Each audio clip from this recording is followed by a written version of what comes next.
can move closer if you like. Okay, so we will start. Okay, so welcome everyone. Thank you so much for making time during your lunch to come here. And we want to thank WeWork as well for the space.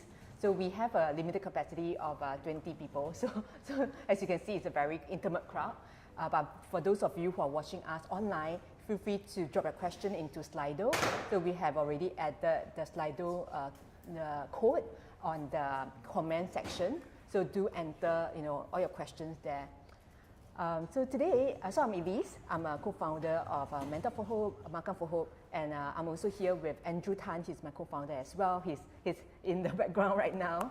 Yeah, and I'm really happy to have Anita Sadasivan today with us. She is the co-founder and Chief Wellbeing Officer of MindFi.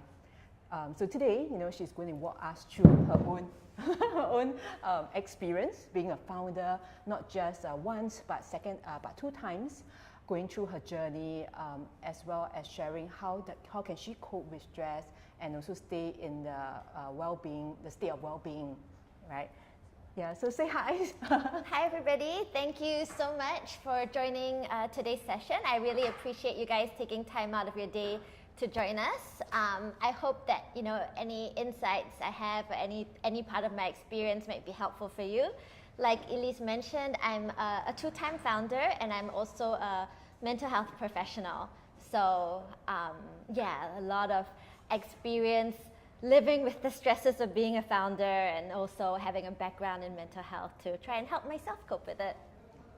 Thank you. And I want to share that this is our part 2 of the Healing and Thriving Together. So in part 1, if you all have attended the session with us, we had 2 other founders in the mental wealth space to share the journey, and that was moderated by Naveen from AWS, and we also thank Amazon for sponsoring our previous session. Yeah. So coming back today, I would like to share a little bit more about Anita. So she mentioned that she's a 2-time founder, and she's with MindFi, which is a B2B mental health and well-being solution provider. So as a 2-time founder, she's very familiar with the unique stresses and challenges that founders experience, and she is deeply passionate about founders' mental health, right? So without much ado, let me just go into our first question, right? Okay. So our first question is always easy, like tell us what have you been up to recently? And yesterday, it was World Mental Health Day, right? Mm-hmm. Yeah. So it's World Mental Health Week for some companies. Yesterday in particular was World Mental Health Day. So through my company MindFi, which is a B2B mental health and well-being solution provider, we've been busy doing a lot of mental health related talks and taking part in a lot of corporate mental health days. So yesterday I was at KPMG's Mental Health Day as well as Julius Baer's Mental Health Day, talking a little bit about workplace well-being. And one of my big goals is to be able to bring mental health solutions through bring mental health awareness and solutions to more people. I do that by going through corporations and speaking at mental health events such as this event today and yesterday's one is how I'm also trying to build up more mental health awareness and get more conversations around mental health going. Thank you. Yeah, I think it's so important to be normalizing mental wellness, right? Especially in this part of the world, because we tend to think that talking about mental issues is a stigma. But I'm glad a lot of things are changing. We have Anita, we have many others who are championing this. Yeah. So let's go more deeply into Anita's experience. Yes, Anita was sharing with me that she has an experience of battling stress and anxiety when running her companies. Yeah, so would you like to tell us more? So in my founder journey, I have had 2 particularly low points in my mental health. So I'll share a little bit about it. The first was during COVID. Now, MindFi is my second company. My first company is actually a dance studio. It will be 7 in December this year, and I'm now a silent partner. But during COVID, I was still running it full time. Now, a dance studio is a business that requires a physical space, and it requires a lot of space. And I have a lease for almost 5,000 square feet at Somerset, right above the MRT on the 2nd floor. So that's a lot of rent that I have to pay every month for a business that I had to shut down for 2 months straight. Adding to that, I actually pre-sell my classes in terms. So I've already sold all these classes, which I'm unable to deliver. Once we were able to reopen due to capacity cuts, I was only able to run at a 60% capacity. So I have to, pay all my rent, cover all my bills, pay my team, while only being able to have 60% of my students in the studio, and trying to figure out what to do about all the additional classes I sold, because I pre-sell for 2 months at a time. So it was definitely a low point for me in my mental health journey. I was struggling with a lot of anxiety, and I had to, cut costs in every direction to keep up. So I was, talking to my landlord on a regular basis to try and cut my costs. I had to give my team a pay cut, which I felt so bad about because they were a great team. Come on in. And I also had to, I couldn't deliver on every single service. So the services which had the lowest profit margin, I had to cut out, and I had to actually refund the students. So even though they got their money back, they were not very happy because they actually wanted the original service. So I had to push in 3 directions: staff, landlord, and customers. And this was very, very stressful. I felt really bad. I felt like I was letting down my team, and I was letting down my customers because my customers were disappointed. I felt very stressed out because I was battling my landlord on a regular basis, and my anxiety levels were sky high because regulations kept changing. It was very difficult to plan. I had angry students writing in. I had to deliver that customer service portion. I was physically very, very tired because I was teaching a lot of classes myself, and dancing is physically demanding, so I was exhausted. Now, when we think about burnout, it's a state of physical exhaustion, mental exhaustion, emotional exhaustion. I was exhausted on all those 3 fronts. And it was at a point where I was just like breaking down in tears every day. I was very worried about going bankrupt. And so my mental health hit a low point. I think, just a hands up if any of you have experienced that, like a low point where you have like crippling anxiety, you're worrying about going bankrupt. Yeah, it's something that it's a unique experience to founders, I think. And if you're an employee, you can quit your job if it's going badly. If you're a founder, you're stuck in a 3-year lease, you just gotta stick it out and do your best. I think what really helped me with this was, my partners, my co-founders. There are 4 of us, and knowing that somebody is with you through this journey. It gives you some people whom you feel like you can trust, whom you feel like you can talk to. I think I have a great relationship with my founders, so they were a source of support, a source of strength. But I know that co-founder relationships are a very tricky, very challenging relationship. And for a different team of founders, this is something that could break you rather than hold you together. But that was something that helped me. Another thing that helped me was my teachers. I felt so bad cutting their pay, but every single one of them was supportive. A third thing that helped me was my family. They didn't say too much, but they were like, if it's okay, even if it all goes to pieces, like you're not gonna starve on the streets. You'll like, reinvent yourself. So that's what helped me. What didn't help me, spending time with friends. I think it helped me to spend time with friends, but just on a more casual basis. I found that talking about my problems didn't help me too much because a lot of them had opinions on it, like, I don't think there's a way out, maybe you should just try and move your assets and get ready for bankruptcy. This was not helpful. So if you're ever in that situation, I would recommend spending time with the people who have your back, even if it's a quiet way of having your back. Sometimes that's really nice. I think on an ongoing basis, really valuing your co-founder relationships, trying to have a good relationship with them on a regular basis so that you can stick through the tough times together. And the third thing would be just to, hello Yanlu, the third thing would be just to take care of yourself along the way. So where possible, try and make sure you're getting enough sleep, try and make sure you're eating the right foods, try and make sure you're getting enough rest, because as a founder, you're going to experience these really, really tough times, and you just want to take care of yourself as best as you can, because there are other stresses you're going to have to deal with. If you can be dealing with it on a good night's sleep, that will really help you. It's still going to be tough, but every little bit helps. So that was one of my low points as a founder, one of my toughest mental health experiences as a founder. Anita, thanks for sharing this with us. And I think quite a few of you in the audience may experience this, especially during the COVID period, where there was a lot of uncertainty and changes in the regulations. Yeah, I think what you mentioned is that it's so important to have a strong support system, whether it's in terms of your fellow co-founders, really kind of dividing and conquering with them.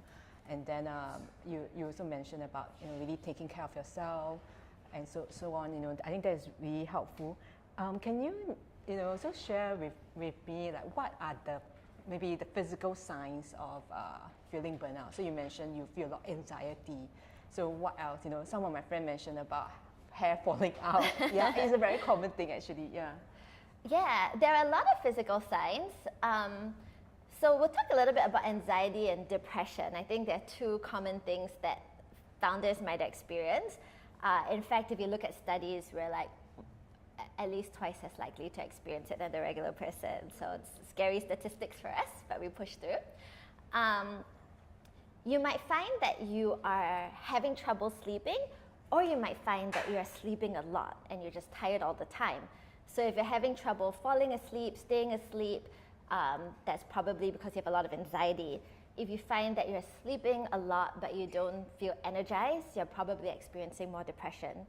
Now we can experience both anxiety and depression, but there's probably one that's more dominant than the other. So that's one sign. Another sign that maybe your mental health isn't so good is your appetite. You might find that you have no appetite. You might find that you're eating a lot. When we eat, it's not always because we're hungry. We might be eating because we're overwhelmed, because we're lonely, because we're tired. There are a lot of reasons why we eat. There's a lot of emotional eating that we do. So yeah, if you notice changes to your eating patterns, that's also another indication that things may not be right. These are more subtle signs. Sometimes we experience more bigger, scarier signs of stress. So I think the most extreme physiological stress I've experienced was actually chest pains.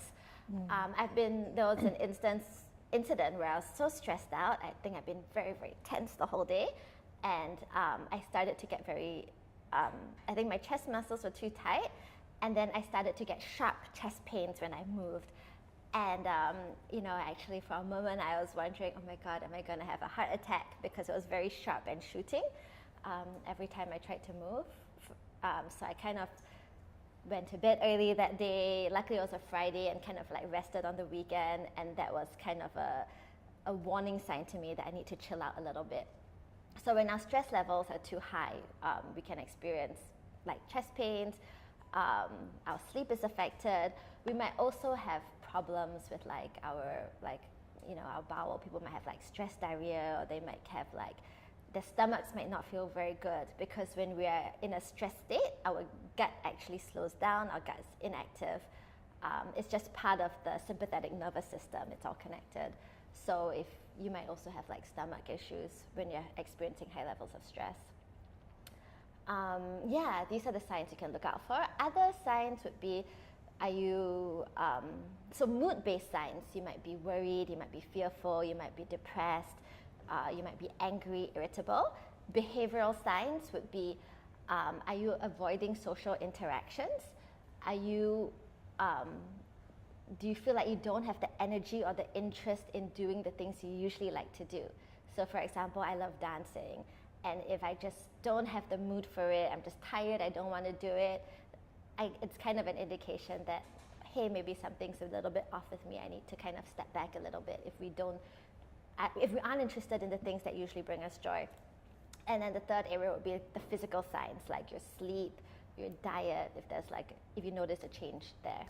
So these are some things you can use to check in with yourself. Thanks for sharing. And I think some things could have happened to us without us realizing that, it could be a sign of burnout. And that's why, we really want to raise the awareness. Yeah. And I think for me, I also thought that in the past, when I was younger, I thought that mental issues is something that it's not me. You wouldn't plug my life and all that. But I want to share with you that it can happen to anyone. Yeah. So for me, it was I experienced it when I just gave birth. So it was part of postpartum depression.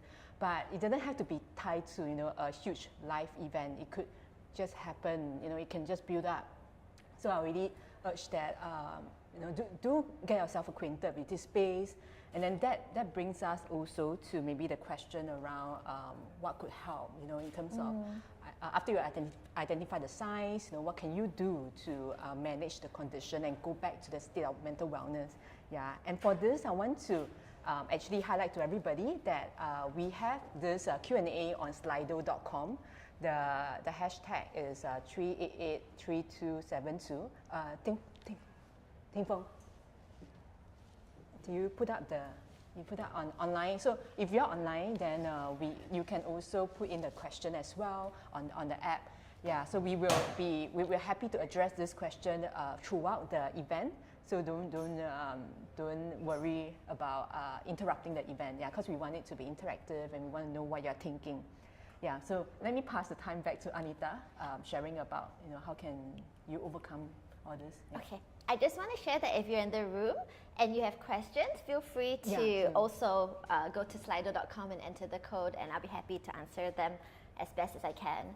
But back to, what's the question again? Is how do you manage these signs of stress, early signs of stress, and then how do you kind of steer your life back to a state of mental wellness? Yeah. Okay. So I think maybe helping to explain the whole spectrum, because we do know that we sometimes deviate from our state of wellness, but then if you let it slide, then you actually get to a point where you need a medical intervention. So I think maybe helping them to understand that, and then at each juncture, how would you deal? What are the solutions? Yeah. Okay. Oh, this is a big one.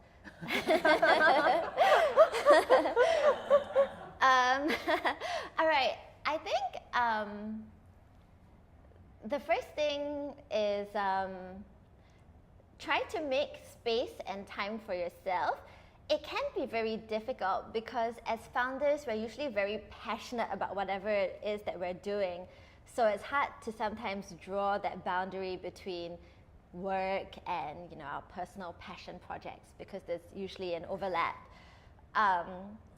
And I think it's important to find some time to take time off from work. So, even if it's the weekend off, or even if it's cutting off at a certain time. For me, I've kind of accepted that it's not going to be 9 to 5, but there are certain days of the week where I already know that I'm going to work like an extra long day. I'm going to spend extra time in this day. Maybe I'll work like a 10-hour day today. So it's already in my calendar. I already have the expectation. So it doesn't throw me off. But then there are other days where I'm like, okay, I'm going to disconnect completely. So setting aside time for your rest is important. And if you know it's just unrealistic to work Monday to Friday, 9 to 5, if you be like, okay, on Tuesdays, I'm going to work 9 to 9, at least you're already mentally prepared, and then you don't feel like, I'm working late again, I'm working overtime again. It doesn't have that emotional drain on you because you've already scheduled it, you're already prepared. That's something that helps me. So time for rest is important. Another thing is a support system. I would say that there are two types of support systems that are really important to me. One is my co-founders. They are the people who are in the ditches with me. They're the people who are going through this experience with me. And co-founder relationships are really important, but they can also be very, very difficult. So for me, it's very important to have a positive relationship with my co-founders and to care about them as people. So I try not to have conversations solely about work. I try to kind of have a little bit of casual chit chat, so, get a sense of how they're doing generally. So if somebody is, moving house, if somebody is going through a hard time, somebody's grandfather passed away, I think having a sense of what everybody's going through helps you be a little bit more empathetic towards them. It helps you care about them as a person, and I find that it makes it a little bit easier to work together. So a fun fact from the world of couples counseling is you want to have the right ratio of positive to negative interactions. And so for a happy marriage, you want to have about 5 positive interactions to 1 negative interaction. So for a normal positive relationship, it's 3 to 1. In marriage, you want to ideally have a 5 to 1 ratio. Now, if the ratio drops to about 0.8 to 1, 0.8 positive interactions for negative interaction, you're in trouble. So I don't count it, but I'm kind of quite conscious about trying to have positive interactions with my co-founders just to keep that ratio, on the good end of the spectrum. So, even if it's small things, I try and, make time for a little bit of chit chat, ask them how they're doing. We have a hybrid model, but I try and go into the office maybe 2 to 3 times a week, just so we have those little casual interactions in between meetings where we're more relaxed. We can kind of check in on each other. And I think the positive relationships with your co-founders, the goodwill you build during the good times is what will get you through the bad times. So that's one. And the other thing is to have, friendships with people who have nothing to do with your job. It could be your family, it could be your friends from school, some people whom you can spend time with where you can be completely disconnected from your work. It's like diversifying your Yeah, yeah. So these 2 buckets for the support system are very important. So that's the second thing, a support system. And the third thing is maybe to think about balance, how you define work-life balance. As founders, it's quite difficult to have balance, I think. So along the way, I've kind of come to my new interpretation where I don't have to be perfectly balanced. So I'm just gonna demonstrate. So usually when you talk about balance, I've got 2 feet, I'm evenly, let's say this is work and this is home, I'm evenly distributed. And will you give me a small push? So even if I've got a push, I've got something on, I'm still balanced. I'm resilient, right? If you push me, I can cope. I've realized that as a founder, balance might not look like this. I might be kind of off balance, but I can still balance there. I'm not tipping over, okay? Maybe if you push me, I might wobble a little bit. I might not be as balanced. So I've realized that as a founder, I might not be perfectly balanced, and sometimes balance looks a bit bizarre. I'm stretched in every direction, but I'm still balancing. So what I do is, when I have periods where I'm off balance, I just try and be aware of my balancing point. What's my tipping point? I try and have that awareness. So I don't feel like I need to be squarely balanced always, but when I'm feeling very stretched, I just try and maintain that awareness of where my tipping point is and what I can do to bring myself back to a more secure balance. Because even though we can't balance in that position for a long time. We want to try and come back to a more stable balance. So I try and keep that tipping point and that stable balance in mind. And if I'm stretched and kind of in a weird balance, it's okay. I'm still balanced. I'm just not in a balance that's a long-term position. Yeah. And I think to add on that, I think I kind of understand what you mean, because previously, after organizing the first session, I felt sick and I realized, I'm kind of operating at the edge of my, kind of immunity and health. So then I start to actually push away, things that are not urgent or important right now, right? So kind of moving yourself back into to another position where I'm more balanced, right? Yeah. And I think if you're in a weird balance for a long time, then you become less resilient. You become more vulnerable to pushes or things that come your way. So it's okay for a while, but you want to try and bring yourself back to a balance. Yeah. Yeah, and I think that brings us to one question that I saw on Slido, which I think is quite interesting, is how would you explain the value of psychotherapy to people who perhaps lack a certain level of self-awareness? Because when we talk about balance, we are talking about how we are aware of ourselves, our state of well-being, feeling, and all that. But what if you saw that in your team, maybe or your friends, they don't have that strong sense of self-awareness? So how would you explain this, psychotherapy to them so that they may actually maybe investigate further, and then they may seek support, help, and then regain the balance or something? Yeah. Well, I think psychotherapy is a great way to develop your self-awareness. It's a great avenue for looking inside yourself and building your self-awareness. But what I find is that for people who are not ready to try psychotherapy or to try counseling, coaching might be a great start. So coaching can feel less intimidating. It's less about looking inside yourself. It's more about focusing on where you want to be, on your goals and your results. And I think along the way, the coaches will, prompt you and nudge you with questions that will help you to start to develop that self-awareness. So, but what if the person is not open? How do you confront that question? Well, perhaps they're not ready for it. Yeah, so, I think. Well, everybody can benefit from counseling and coaching.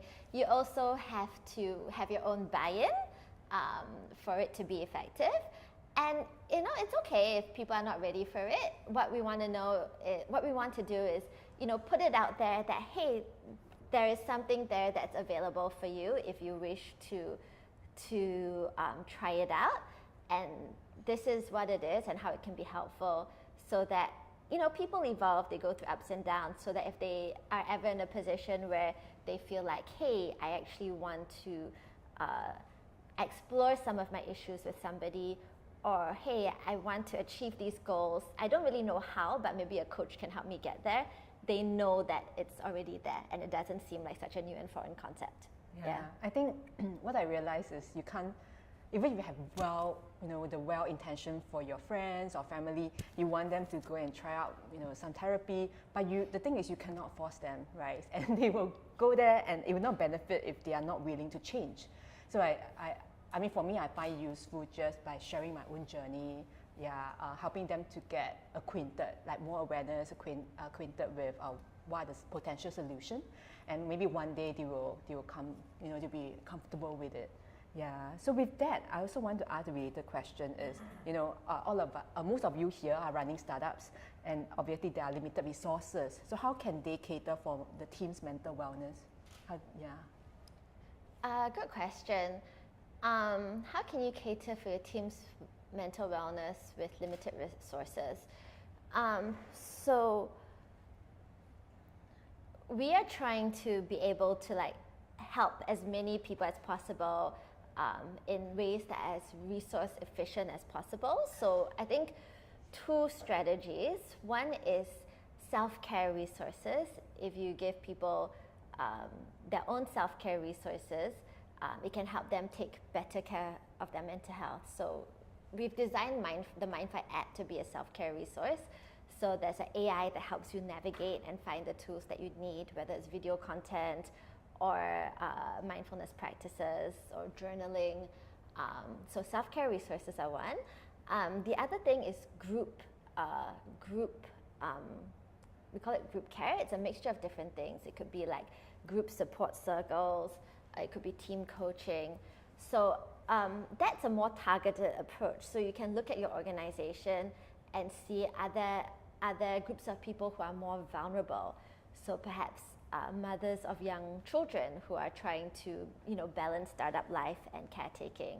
Perhaps family members perhaps employees who are caretakers of a family member at home. It could be an elderly person, it could be somebody who's unwell. These are the members of your organization who are more vulnerable. if you could do monthly support sessions for them to come together to build that support network for people who understand the experiences that they're having, that could be very valuable. So these are two of the strategies.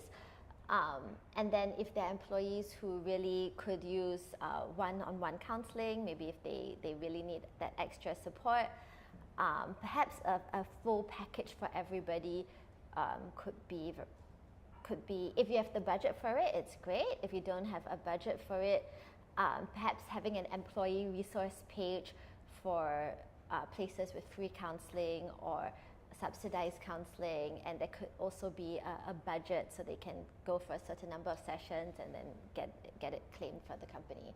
So those could be more targeted ways of doing it, to really stretch the budget. Yeah, and I find that nowadays there are so many kind of marketplaces where you can actually seek online counseling, and that usually is like maybe half the price of going to someone who has rent out a space, a physical space.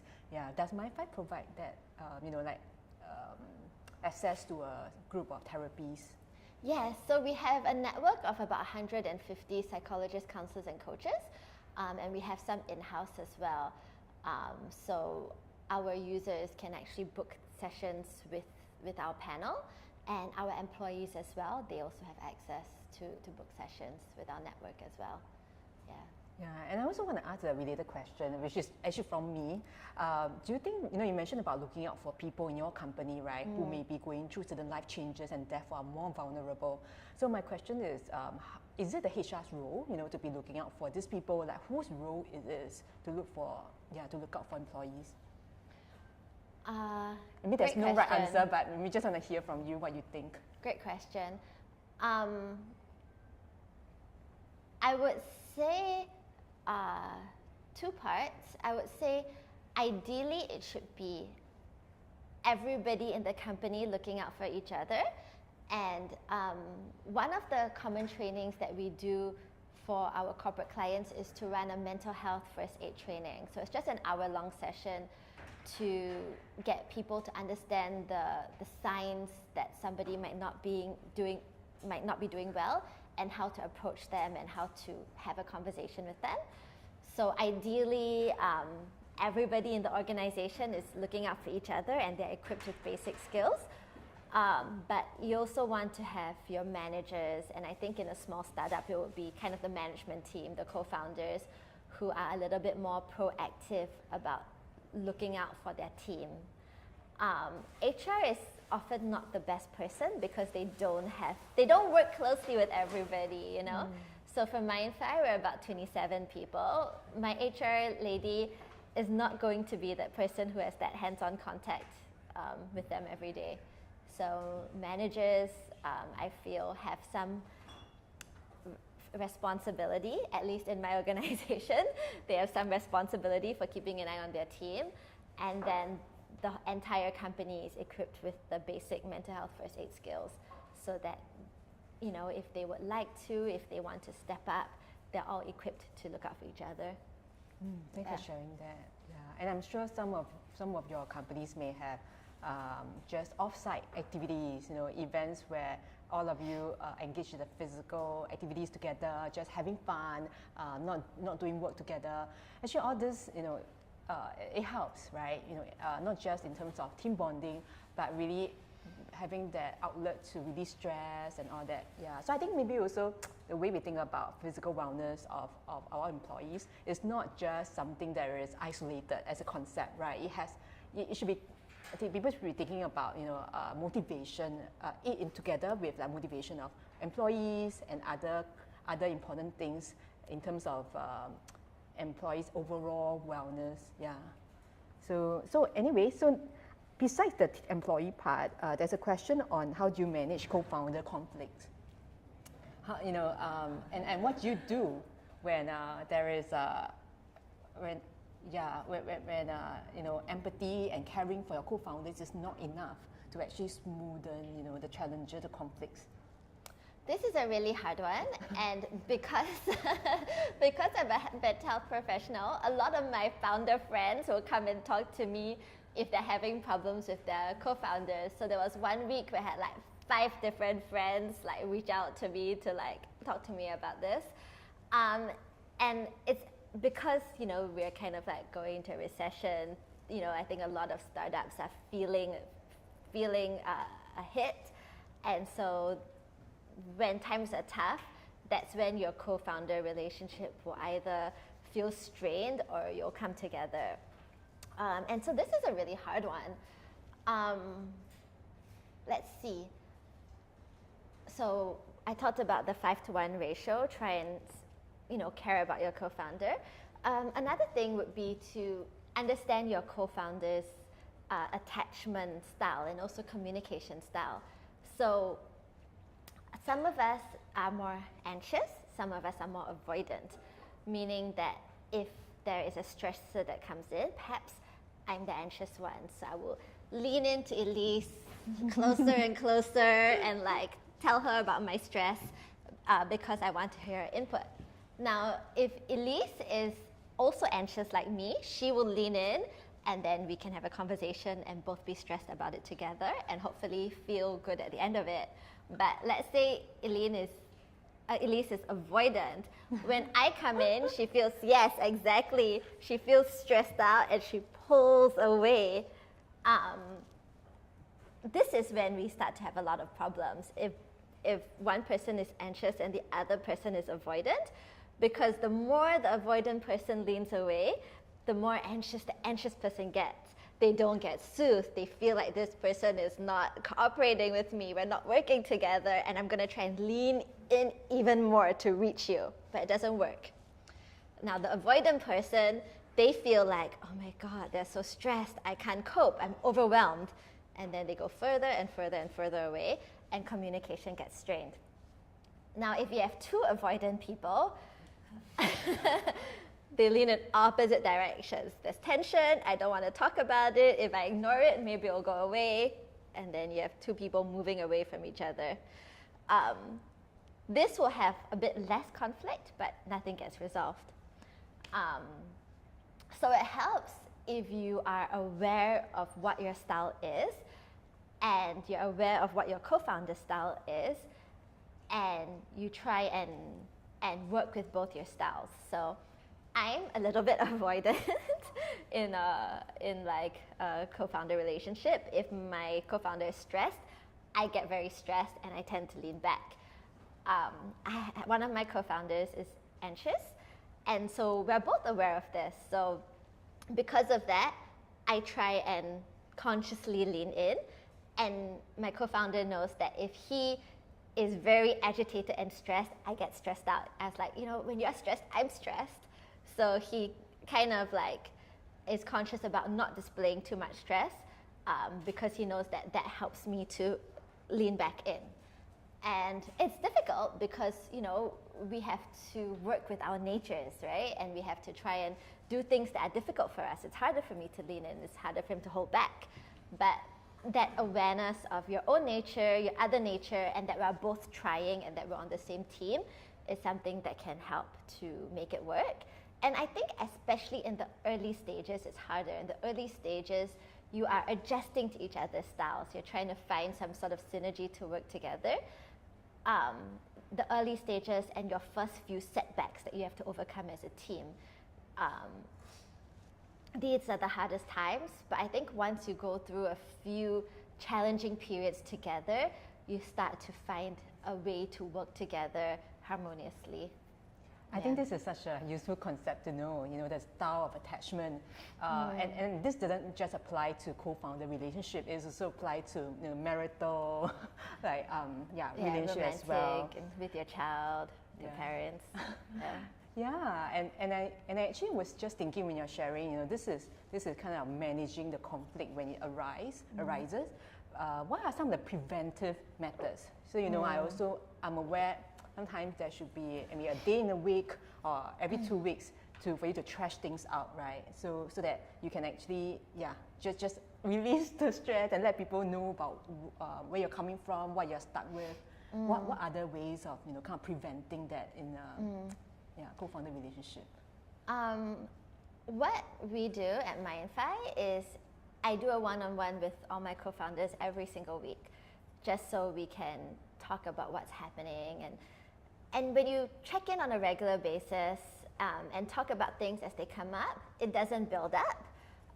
So everything can get addressed pretty early. I think that's been quite helpful. It helps us to not let things build up. And we're pretty religious about making sure that everybody does a one-on-one with each other regularly. Yeah. So relating to this, there's a further question: should co-founders take personality assessment, or things like that for better co-founder matching, or basically just knowing each other better, right? I mean, I like it. I think it's great. I don't have any scientific evidence to back it up. And to be honest, we haven't actually done any of these personality assessments, but I personally really enjoy it. We've talked about our MBTIs, our Gallup strengths, but it was never something that we implemented it. It was something that we just happened to have done, so we could have a conversation around it. But I think that it's really great because then you get to know what each other's strengths are, and you can complement each other's strengths, and you're a little bit more understanding about their weaknesses as well. You're more understanding about their weaknesses when you know what their strengths are. Yeah. Thanks for that. Let me just look at, so there are a lot of questions coming in. Thank you for your questions. I'm trying to see when is a good time to bring up these questions. So I think one related question is, in the startup world, there can be stress from stakeholders, customers, investors, and then there could be a mantra of mind over body. Like how would you say about this, and how do you survive in that kind of environment if really the founders are all into mind over body? It was very difficult, but I think if you keep going mind over body, at some point your body will protest. Whether you fall sick, whether you get chest pains, whether you start to have brain fog and you can't think clearly. If you keep going mind over body, your body will force you to slow down. So you want to make time for rest so that you can choose when you're resting, rather than have a forced rest when your body protests. Yeah, I totally agree. I don't know for any of you, but I come from a science background. So at first, when my body is giving me some signal that I'm not coping, I need to rest, or I have this gut feel that I need to rest, right? And I just ignore it because I thought, I'm fine. Logically, what I'm doing is fine. But always listen to your body. I learned it the hard way. Yeah. So with this, we will move on to the next question. You have shared a lot with us, and I think it's so useful. And we want to actually go to the part of your experience where you have stress from your landlord, you have stress from your customers, you have lost money, right? How do you find the drive to come back stronger and better? It can be a draining process. To be very honest, it wasn't about finding the drive. It's that I had a 3-year lease. I had no choice. If I didn't have a 3-year lease, would I have kept doing it? I don't know. But I have a 3-year lease for 5,000 square feet at Somerset. If I don't keep going, then I'm basically choosing bankruptcy, right? Otherwise, I can't get out of my 3-year lease. So there was really no other option. You just gotta do your best. Yeah. Got it. Yeah. Okay, but let's talk about it in a more positive context. Like, okay, even if you don't have a 3-year lease that is, chasing you, but how do you come back stronger? Especially when you're, so as a human, we want to operate like this, but there'll be times where we operate like this, right? So what happened when you're in the valley? How do you climb out? I think it's always the people that give me strength. So I've talked about my co-founders, I've talked about my family and friends. I haven't really talked about my employees and my team. And actually, I feel like my team gives me a lot of strength. So I have, I guess I have two types of employees. I've got the ones who are really young, you know, sometimes in the startup we hire some people who are like young and inexperienced, early in their career. They inspire me a lot. They're at the start of their journey. I want to make this a good experience for them. I want them to be able to look back at this time of their life and feel that they contributed to something that made an impact in the world. And I want to give them skills that will help them in their career. So the young people in the company really inspire me. Now, my peers and the people who are more experienced than me, they inspire me a lot too, but in a different way. You know, these are people who could be working at a ton of other places, but they choose to come and work with me. And I want them to feel that this is the right decision. I want them to feel good about their decision.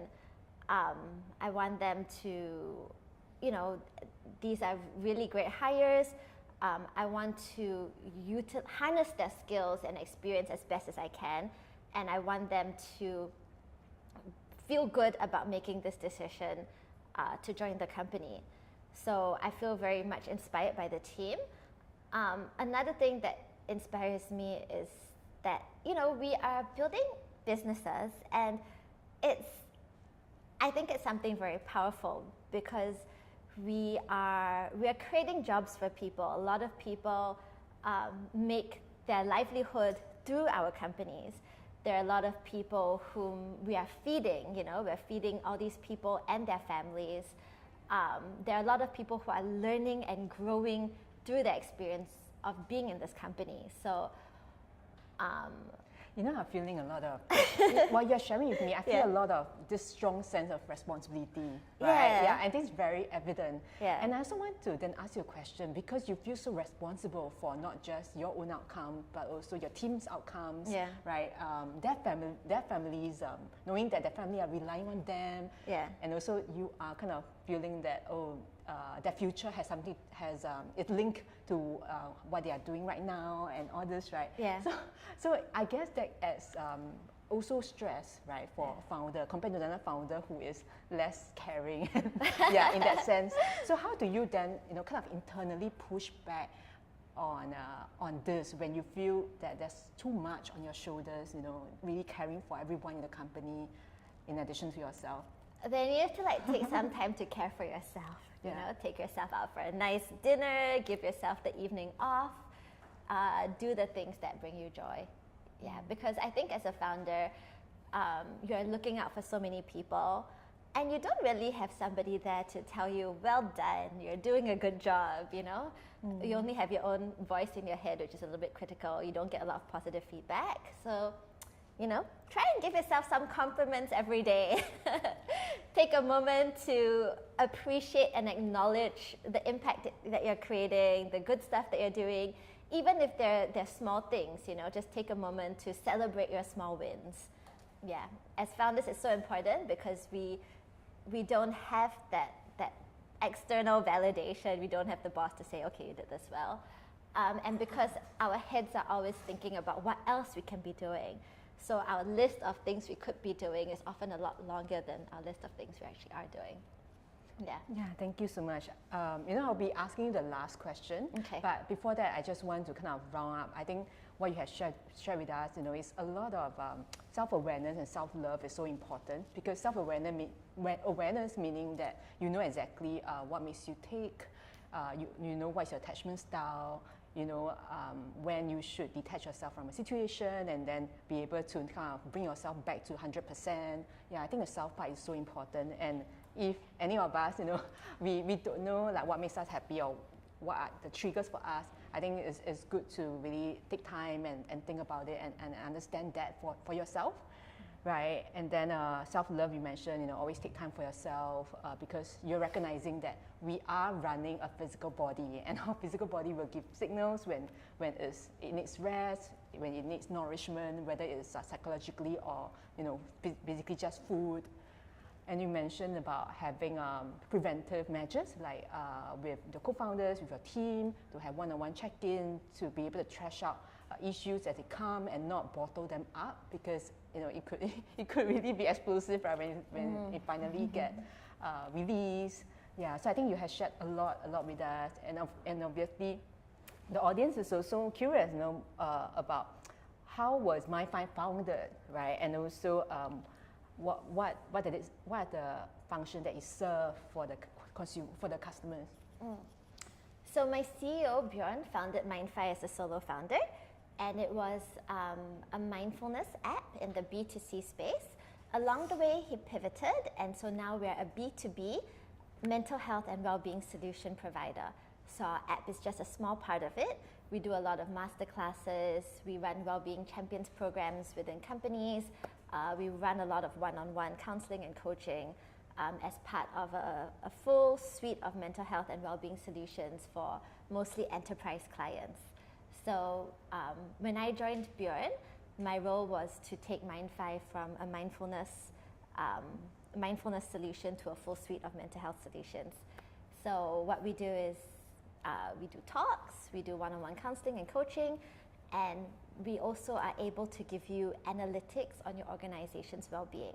So everything goes through the app. Even when you book your sessions, you go through the app, and our app helps to collect that data, and so we can give you anonymized, aggregated information about how your company is doing, what their stress levels are, which departments might need a little bit more support. So that's what we do. And then the other thing I shared was the app is also full of self-care resources. So that's one big way of cutting costs or not cutting costs, but being cost effective when you're giving well-being solutions to your employees, because there's a lot of things that they can do on their own to take care of their mental health. And a lot of people, especially in Asia, are quite private about their mental health journey. So the app and the self-care resources allow them to do it in a very private manner. Yeah. Thank you for all your sharing. Thank you so much. Thank you. We're going to start the networking and mingling session, so feel free to ask Anita more questions after that. I'm also aware that on Slido we have not been able to answer all the questions, but we will be working with Anita to write that out. We will be having like a post-event kind of sharing, so that everyone has a takeaway from this event. Yeah, and then before I end as well, I want to invite Yen-Lu up as well, because to share about Over the Rainbow, because if you have been part of our first session, we have fundraised donation for Over the Rainbow, and then since he's here in the room, I would like him to share more about what Over the Rainbow has been doing. Yeah, and if you haven't donated to the charity, feel free to do that. I will send the link later. Would you like to? Yeah. Move out of the way. Yeah, maybe verbally share about Over the Rainbow. Okay. You want to sit here? Yeah, you can. I'll like to stand. Okay, thank you. Do I need this? No. Yes, you need to take so that people can see. No need, right? Okay. Can you all hear me without this, right? Okay. No, online need to hear you. Online need to hear me. Yeah. I'm online too? Yeah, Oh my YouTube God. Live. Oh my God. Okay. My gosh. Anita keep on talking about couple counseling. So I think maybe she's trying to tell us that, when you start a company with co-founders, like getting in bed, right? Getting married. Getting married, okay. All right. So beware of who you choose as your co-founder. Is that what you're trying to tell us? Okay. Yesterday was World Mental Health Day. Yeah? Let me just say a bit about Over the Rainbow. I think some of you who here knows about Over the Rainbow. A lot of people already. I see so many friends. Yeah. Anyway, just a quick one. October 2009, we lost our son and only child to suicide. He was suffering from manic depression and ultimately lost the battle to this illness. It was, I tell the story all the time. It was very difficult time for us. It was also parents' worst nightmare. Also a wake-up call, I think, for not just for us as parents, but for society as a whole. We started in 2000. We launched Over the Rainbow in 2012, 3 years after his passing. Very humble beginning. Yeah, just two of us, my wife and I. plus maybe two or three family friends. We had a website, we had a Facebook page, and we had a 2-page brochure. Then we started our first workshop, our first initiative, and our first event, and slowly momentum built. Yeah, today, Over the Rainbow has become a recognized presence, force, I would say, in the youth mental wellness space. Since we launched in October 2012, Over the Rainbow has been a pioneer and a trailblazer in the space of youth mental wellness. Yeah, with outreach events, community initiatives, mental wellness workshops, talks, festivals, media projects, online support platforms, magazines, wellness magazine, biennial wellness magazines like this, social media campaigns, volunteer training. Yeah, these initiatives and activities collectively has touched nearly 1 million lives and transformed many others. So this is the story. By the way, this October, this month is the 10-year anniversary of Over the Rainbow. Oh, congratulations. We have a big celebration on the Earth on 30th October in Redbox, with a slew of VIPs and guests of honors and friends and volunteers and so on. For me, I guess my son's passing also changed the course of my own life. I became a mental well-being champion, ecosystem builder, philanthropist, humanist, and the truth seeker. And since then, so my life before that was I was in a very different space. I was going that way. I was an entrepreneur, tech multi-times, business angel, advisor, mentor. I worked with many startups, including MindFi. And I was an early stage angel investor and been helping them along the way. And but I became a social innovator in that space. Since then, I've started and co-founded 5 or 6 nonprofit social initiatives, among others, including Asia Institute of Mentoring, which is my latest nonprofit to bring mentoring to the forefront here in Asia. Many of you know about Asia Institute of Mentor, right? Very passionate. We have a very passionate group. We are now Asia's leading institute in mentor training and certification. Okay. So anyway, that's our story. What else? Did I forget anything? What else do I want to share? What are the plans you have for Over the Rainbow? Yeah. Okay. So at Over the Rainbow, we pioneered the idea of mental wellness as a journey, and champion prevention and preemption over clinical intervention with innovations such as holistic self-care. We pioneered the idea of holistic self-care 9 years ago. Circle of Care, Guardian Angel, these are mental health concierge. Yeah? Youth Matters, a youth-driven initiative. Rainbow Connections, and slew of other innovations, as well as the inside out, what I call change inside approach to life and to human well-being. Yeah, so innovation is a constant driver for us to create positive change in this society.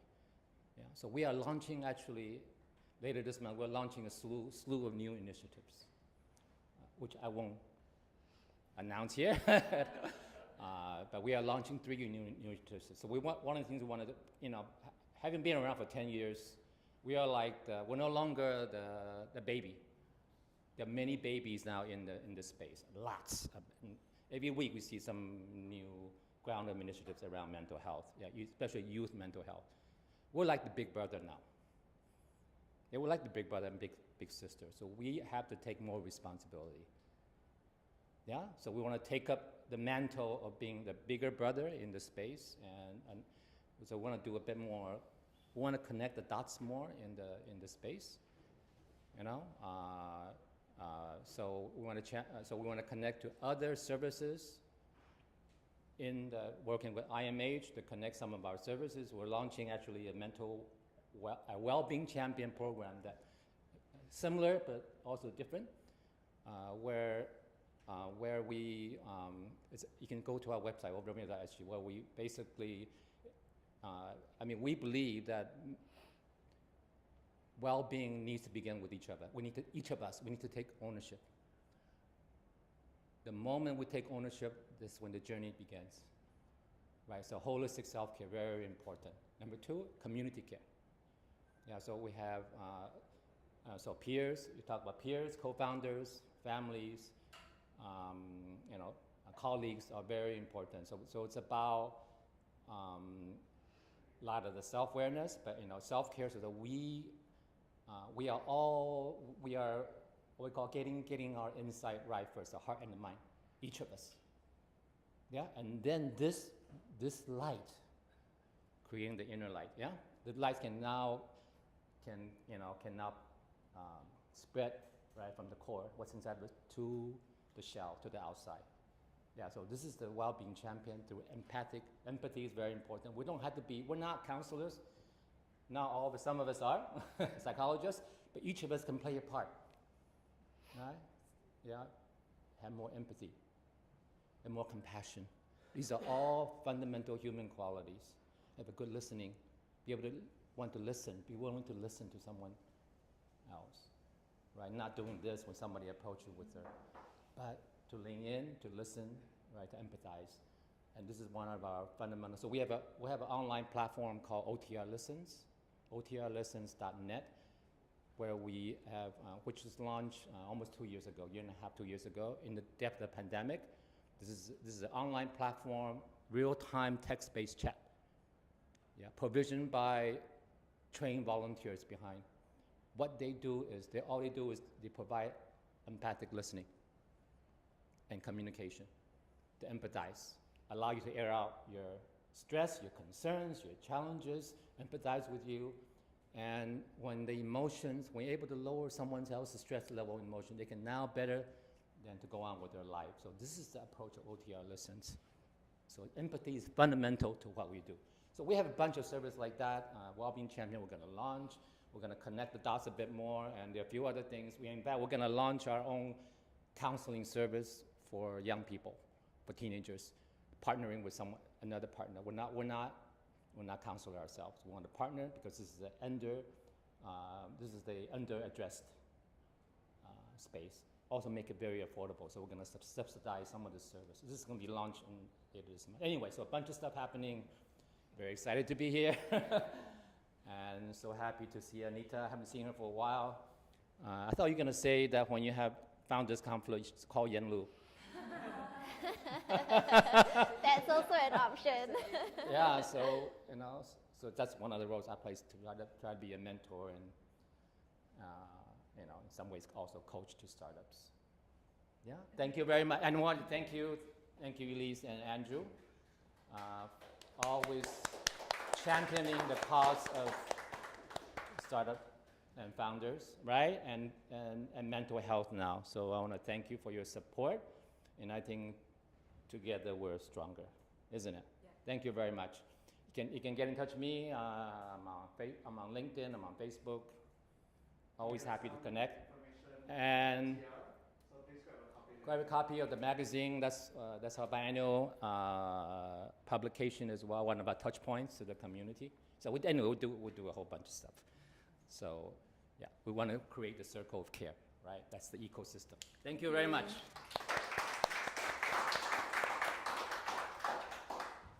Thank you so much. So we are going to end our live streaming. So thanks again, Anita, for joining us and really sharing a lot of tips and your journey as well. So I also want to thank Vertex Ventures Southeast Asia for supporting the work that I'm doing for the community, my colleague Ting Feng as well, and then for Andrew, he's with Wantedly and really having this our employer support to do this for the community. Yeah. So thank you. See you again.